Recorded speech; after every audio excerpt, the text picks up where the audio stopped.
Hello, my name is Alisson Castillo Balderas, and today I'm going to talk about the Opium Wars. To start off, we need to understand the historical context of what was the Opium Wars. Basically, during this time, we have to take in notice that it was Industrial Revolution.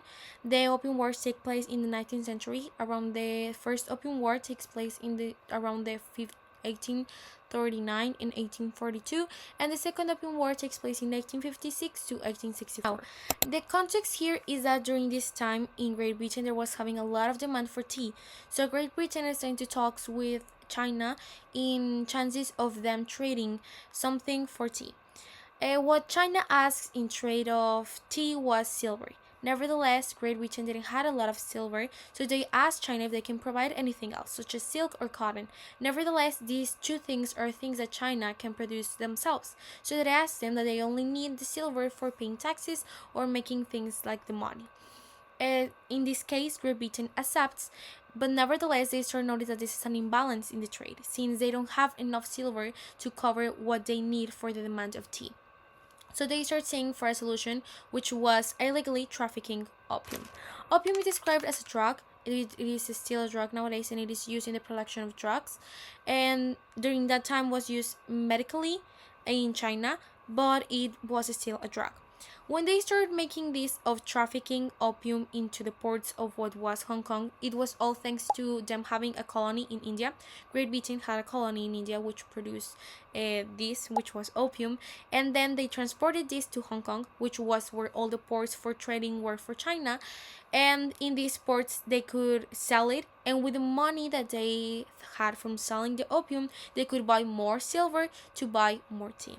Even though this was kind of like a way to balance this imbalanced trade, it was really having a lot of damages into what was the Chinese society. For the colonizers, which were France and Great Britain, it brought a lot of benefits, since in the first Opium War, after it for saying like it finished, basically Hong Kong becomes a new colony of what was Great Britain, and China loses Hong Kong. In the second Opium War, France, in the side of Great Britain, they basically kind of a weakness the government, which was a King dynasty, and they get to derocate them. However, this makes China look like a weakened government, and then they basically have territories. France get territories from China, and also Great Britain.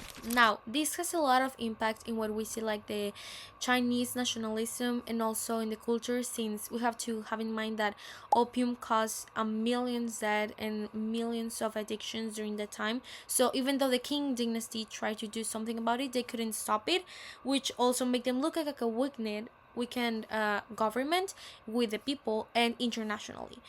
However, it is also very seen that not only externally they had conflicts, internally China started having conflicts. There were many revolutions because of the opium. There were many cases of violence going on. The revolutions were really bloody. They were revolutions which killed a lot of people, and everything also came with the discomfort of the people, of the government not doing enough to stop this damage that Great Britain was doing.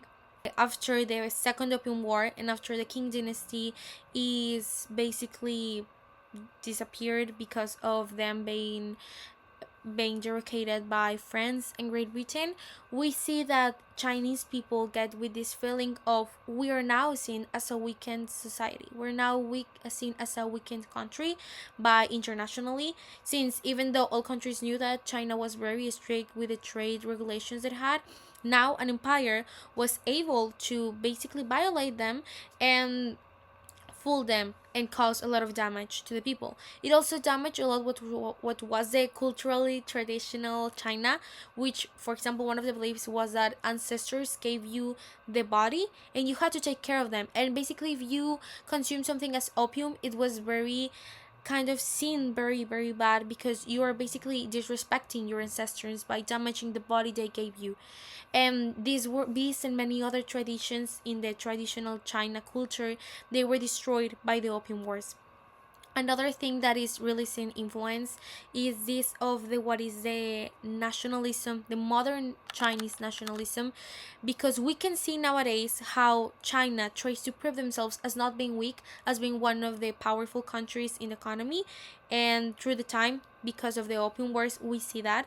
And another thing that we see a lot is that due to this, we still see how Chinese people see this century, as it is known in the Chinese history, as the century of humiliation, because they were humiliated by the Western powers as one of the weakened countries, which was once the a really powerful one.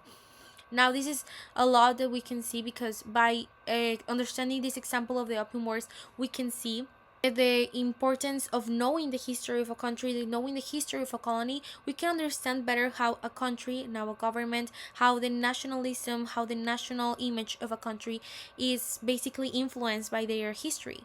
In this case, for example, we see that after that, China was seen weakened, and now they try to demonstrate themselves as strong.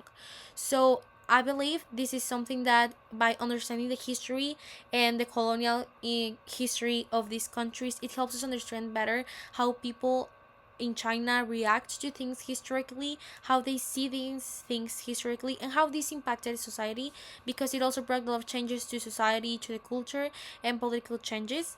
So it is really important for us to understand that, and basically that gives a lot to talk about how China was influenced by the Opium Wars, and still the legacy is still seen nowadays. Thank you.